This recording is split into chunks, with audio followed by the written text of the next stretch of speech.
you're going to start with a 3 to 4 pound pork roast. Now if this is a lot for you, you can freeze half of it when it's all done cooking. Then on top of the roast, you're going to add smoked paprika. You can use normal paprika too, but this is going to be a smoky pulled pork, so I'm using smoked. And use 3 tablespoons of it. It seems like a lot, but it's really delicious.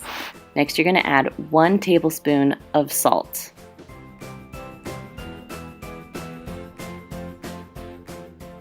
And then on top of that, you're going to add 1 tablespoon of pepper. Again, it seems like a lot, but this recipe is full of flavor.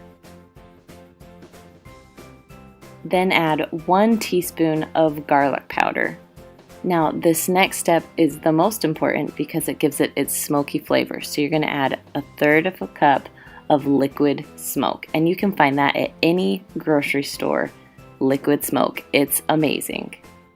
Now, if you have a favorite barbecue sauce, you can pour in the whole entire jar. The barbecue sauce that I'm using is from Kroger. It's private selection. It's their Kansas City inspired, and it is so good. Now, if you're going to make this in the Instant Pot, I added 1/2 cup of water. If you're making it in the slow cooker, you're not going to add any water. Now, all you're going to do is put your lid on, close it, and make sure that it's on sealing, not venting. Now I'm going to push manual. You can push meat or stew and just go all the way up to 60 minutes. Now I have a little cheat sheet that will tell you the times of how long things need to cook up there in the corner.